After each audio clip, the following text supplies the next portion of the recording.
नमस्ते जी। वैदिक राशि में आपका स्वागत है। आज का हमारा विषय है मर्यादा पुरुषोत्तम राम का आदर्श, प्रेरक एवं अनुकरणीय जीवन। आज के इस लेख के लेखक हैं वैदिक विद्वान मनमोहन कुमार आर्य, देहरादून से।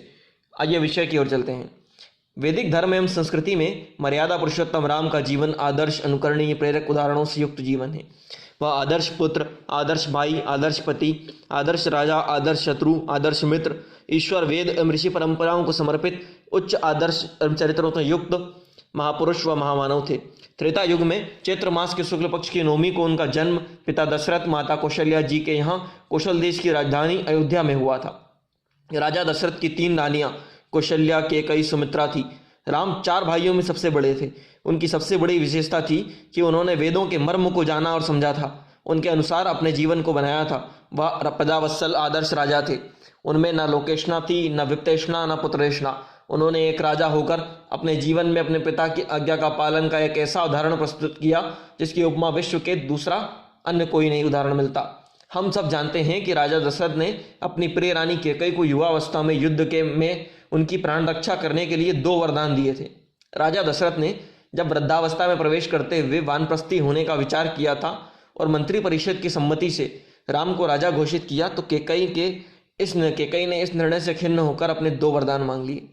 इन वरदानों को मांगने की प्रेरणा उनकी एक प्रमुख दासी मंत्रा ने की थी।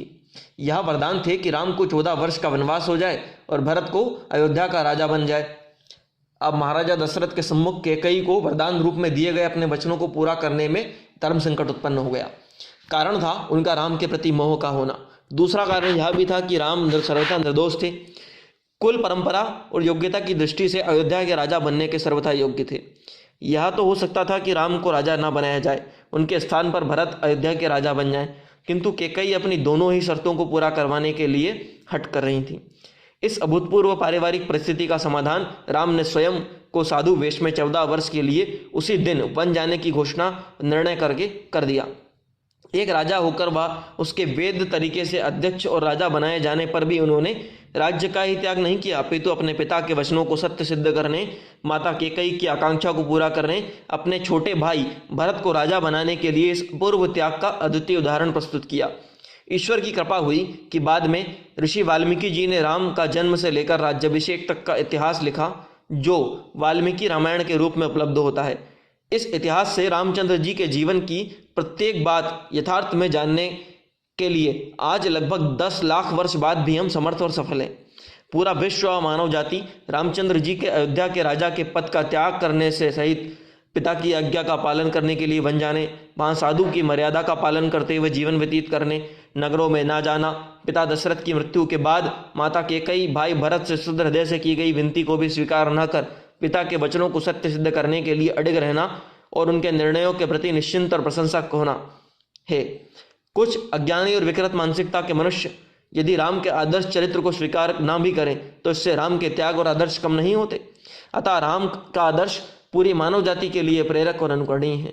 उनका अनुकरण कर मनुष्य सच्चा ईश्वर भक्त, विद्वानों का भक्त, अनुचर, पितृभक्त, त्यागी, तपस्वी, देशभक्त, धर्म और संस्कृति का प्रेमी, आदर्श पुत्र, आदर्श भाई, आदर्श पति, आदर्श राजा, आदर्श शत्रु से गुणों से युक्त हो सकता है। रामचंद्र जी के बारे में यह कहावत सत्य चरितार्थ होती है कि जब तक संसार में सूर्य और चंद्र आदि विद्यमान हैं, राम का यश और कीर्ति संसार में अक्षुण्ण रहेगी। रामचंद्र जी के जीवन में अनेक विशेषताएं थी। उन्होंने अत्यंत विपरीत परिस्थितियों में अपने पिता, अपनी 3 माताओं, भाइयों का सम्मान प्राप्त किया था। भरत ने तो उनकी आज्ञा का इतना सम्मान किया कि राम की आज्ञा का पालन करते हुए उन्होंने राम के समान त्याग का उदाहरण प्रस्तुत करते हुए राजधानी अयोध्या से कुछ दूर ग्राम और वन के समान वातावरण में रहकर साधुओं सा जीवन व्यतीत करते हुए अपने राज्य का संचालन किया। उनके शासन काल में भी अयोध्या में राम राज्य के समान प्रजा समस्त सुखों व संतोष से युक्त थी। राम के वनागमन पर वन में रहकर ईश्वर का ध्यान, देश व समाज की सुख और समृद्धि आदि के लिए किए जाने वाले यज्ञ का करने वाले ऋषियों, मुनियों और साधुओं को राक्षसों द्वारा परेशान करने, उनकी हत्या आदि करने जैसी अनेक समस्याएं आई। यहाँ भी उन्होंने वेदों से प्रेरणा लेकर सभी राक्षस शक्तियों व समुदायों से अकेले अपने भाई लक्ष्मण के साथ युद्ध किए। सभी शत्रुओं को परास्त ही नहीं किया, अपितु सभी प्रमुख राक्षसों का वध करके वन में ईश्वर की उपासना और भक्ति करने वाले ऋषियों, तपस्वियों को सुखी और निश्चिंत किया। रामचंद्र जी का यह कार्य हमारी वर्तमान सरकार व देशवासियों के लिए प्रेरक है। हमें लगता है कि भारतीय प्रधानमंत्री श्री नरेंद्र मोदी जी यथासंभव राम की नीतियों का पालन कर रहे हैं। 14 वर्ष तक वनों में विचरण करते हुए रामचंद्र जी ने प्रायः सभी स्थानों को राक्षसों से विहीन कर दिया था। हमारे प्रधानमंत्री भी इस कार्य में लगातार लगे हुए हैं। वनों में भ्रमण करते हुए रामचंद्र जी अनेक वृद्ध व सिद्ध योगियों सहित अनेक ऋषियों के संपर्क में आए। उन सबका सानिध्य भी श्री राम, सीता जी, लक्ष्मण जी ने प्राप्त किया था। उनके सदुपदेश प्राप्त किए थे। यह सदुपदेश वेदों की आज्ञाओं पर प्रकाश डालते थे। उनका मानना और पूरा करना श्री रामचंद्र जी ने एक क्षत्रिय राजा होने के कारण अपना धर्म और कर्तव्य निर्धारित किया। ऋषियों का आदर्श, उनके द्वारा युद्ध विषयक ज्ञान, अस्त्र शस्त्र प्रदान करने का परिणाम यह हुआ कि रामचंद्र जी प्रत्येक युद्ध में अकेले ही विजय पाते रहे। उनके पास शारीरिक बल, वीरता, अपने कर्तव्यों का ज्ञान जो था उन्हें पूरा करने के प्रति निष्ठा, आवश्यक शस्त्र और शास्त्र उपलब्ध थे। इसका परिणाम ही था कि खरदूषण प्रतापी राक्षसों के वध, बाली का वध, ताड़का का वध, कुंभकर्ण, मेघनाथ, रावण वध आदि के रूप में हम देखते हैं। रामचंद्र जी को जिन छोटे छोटे राजाओं ने किंचित भी सहयोग दिया, उन्होंने उन्हें अपना मित्र बनाया और आजीवन मित्रता आदर्श रूप में निभाई भी। उनके कुछ मित्र केवट, सुग्रीव, हनुमान, अंगद, विभीषण आदि, उनके प्रति उनका व्यवहार आदर्श उपस्थित करता है। श्री रामचंद्र जी के जीवन में हम इन्हें नारी जाति का सम्मान करते हुए भी उन्हें देखते हैं। रामचंद्र जी के युग में नारियों को वेदाध्ययन करने, स्वयंवर से विवाह करने का अधिकार प्राप्त थे। कौशल्या, केकई, सुमित्रा, सीता आदि ने वेदों का अध्ययन किया था। सीता जी ने तो वैदेही की संज्ञा प्राप्त की थी। सीता जी को वैदेही की संज्ञा प्राप्त है। माना जाता है कि वह चारों वेदों की विदुषी थी। रामचंद्र जी भी वेदों के विद्वान थे। यजुर्वेद में उनको विशेष प्रवीणता थी। राम चाहते तो उन दिनों सुग्रीव व रावण की लंका को अपना राज्य का अंग बना सकते थे, परंतु उन्होंने वेदों की शिक्षाओं से प्रेरणा लेकर किसी राज्य की स्वतंत्रता का हरण नहीं किया, अपितु वहां धर्मपरायण राजाओं को स्थापित कर उनके स्वतंत्र बनाए रखा उनको और उनकी प्रजा की सुख समृद्धि उन्नति के अवसर प्रदान किए। रामचंद्र जी को बाली, रावण, अनेक प्रतापी राक्षसों से इस कारण युद्ध करना पड़ा कि वे अधर्म का प्रतिनिधित्व करते थे। इन राजाओं में से किसी का चरित्र उज्ज्वल, वेदानुकूल नहीं था। उनके राज्य की जनता इनके कुशासन से त्रस्त थी। माता सीता का अपहरण होने पर भी राम ने महाबली राजा बाली से संधि नहीं की। ऐसा करके वह सरलता से माता सीता को रावण की केस से छुड़ा सकते थे। उन्होंने धर्मपालक, विस्थापित राजा सुग्रीव का साथ दिया।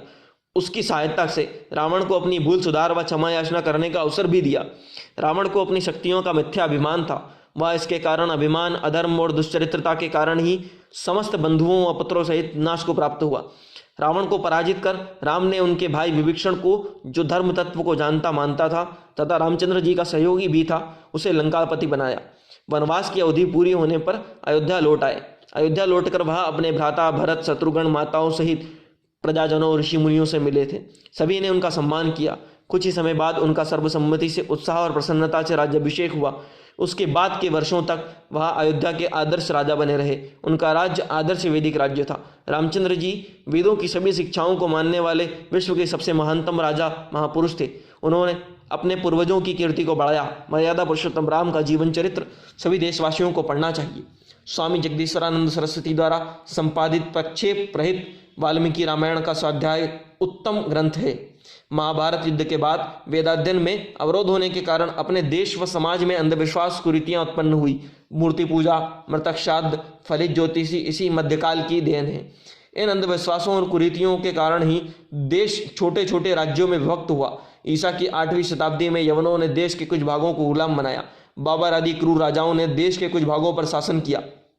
उन्हीं शासनों में अयोध्या का राम मंदिर तोड़ा गया था। देश की आज़ादी के बाद से राम जन्मभूमि मंदिर की मुक्ति का मुकदमा चल रहा था। इस कानूनी लड़ाई में आर्य हिंदुओं को अयोध्या में राम जन्मभूमि मंदिर की विवादित भूमि मिली है। बाबर के समय से ही राम जन्मभूमि को विधर्मियों को मुक्त कराने के लिए लाखों आर्यों ने बलिदान दिया है। विधर्मियों को मजहब के नाम पर पाकिस्तान भी मिल गया। उन्होंने हमारे देश में आर्यों के मंदिर आदि संपत्तियों पर भी अवैध कब्जा किया हुआ है। मोदी जी के 6 वर्षों के शासन में अनेक उपलब्धियों में यहाँ एक अयोध्या मंदिर का शांतिपूर्ण हल होना भी सम्मिलित है। राम जन्मभूमि मंदिर की निर्माण की प्रक्रिया आरंभ हो गई है। मोदी जी और योगी जी के नेतृत्व में यह कार्य योजनाबद्ध रूप से चल रहा है।